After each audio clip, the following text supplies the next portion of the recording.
Sean's good. Okay. He'll play. We'll start Jordan at the 4, DJ at the 5, Steph, Clay, and KD. Steve, a lot of people have talked about the strong personalities in the Lakers locker room and the challenge that might present for a coach. What have you seen from Luke, when he was on your staff and how he managed people's personalities to kind of get where you guys got that year? Luke was born to be a coach. He has the right temperament. He has unbelievable knowledge of the game and feel, and he's laid back and bright and can take the good with the bad and just keep on moving and always happy. And he knows what this is about. He grew up in the NBA. Grew up as a kid in NBA locker rooms, and he's pretty much seen it all. So I'm not worried about Luke. Do you have a minutes expectation for your main guys tonight? Yeah, I don't think it'll be too different than what we've been doing. 25-ish. It could go a little bit longer. Friday, I would expect to go a little bit longer and try to get those guys up to 30, just since it's our last exhibition game. But tonight might look similar to what we've been doing. Steve, can you talk about Las Vegas as a basketball destination? I mean, clearly you guys spend so much time out here, don't have a team out here, but just what do you think about Vegas as a basketball market? Well, Summer League has proven how much people love basketball out here. I mean, the Summer League games are sold out sometimes, and the whole operation is so popular. Obviously, the hockey team was shown great support. They had a phenomenal season, but the arena is first class.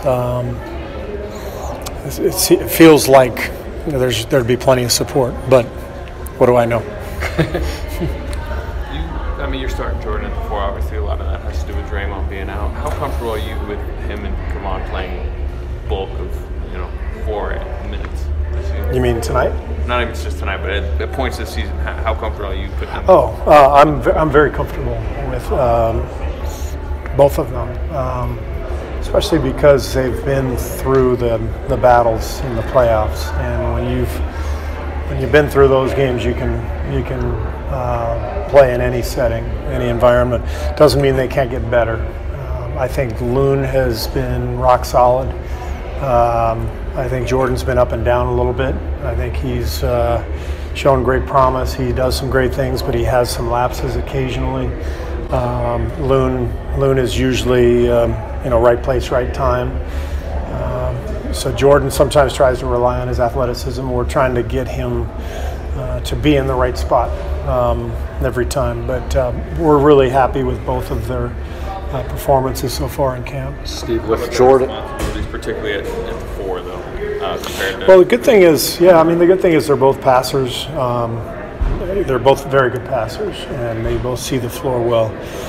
And so you have to make up for lack of spacing if you have one of those guys at the 4 with passing and with offensive execution. And we feel confident that we can score. Obviously, our 3 main scorers in our starting lineup are so talented that we're going to find a way to score. But we need to execute and find our offensive rhythm within that. If we've got 2 non-shooting bigs on the floor, and that's the challenge, and that's what we work on. Steve, to what extent do you see Jordan having a jump shot as part of his game? I like when he pulls up and shoots the 15-footer. I think it's important. Same with Looney. I like both of them. If they're open, take the shot. It keeps the rhythm of the game going. They've both worked hard at that shot, and they've both made a few of them here in the preseason. So you know how we operate on this team. Go ahead and shoot if you're open, but if Steph, Clay, or KD have a better one, make sure you throw it to them. Right. Good philosophy there. Yeah.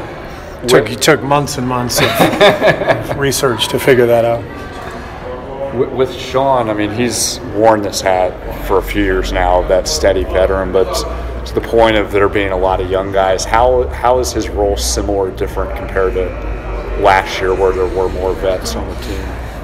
I don't think his role on the floor changes, but he is undoubtedly our elder statesmen now. You know, whereas before I think David West and Zaza sort of carried that role, that mantle, and I think Andre and Sean now become the elder statesmen. And what I love about Sean is he's been through an awful lot in his life, and you know, it took him 6 years to after his injury to find a consistent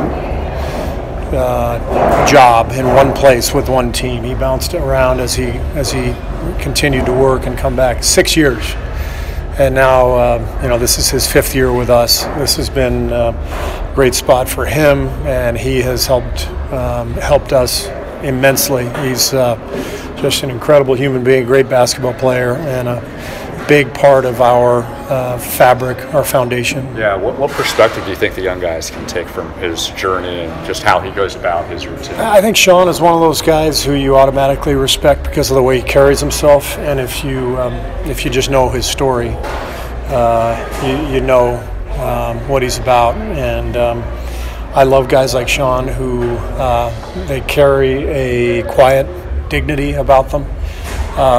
Sean's not going to tell you all about his injury and his comeback, and he's not going to tell you about his 3 championships. He's just going to be a pro and be a great dad and husband, and live his life, live a really full, strong life. And I think that's one of the sort of underrated aspect of our team is the people we've had here. Obviously, we've had incredible talent. But when you talk about the people, the strength of character of David West, of Zaza, of Sean, of Andre, of Steph, I can go down the list. It's amazing what that can do for the culture and the fabric of a team. Steve, I saw on Twitter that someone said that Tex Winter might have passed away. Did you hear that? I heard that. Out of respect to the family, I'm not going to refrain from comment until the family releases some news. Okay, thank you.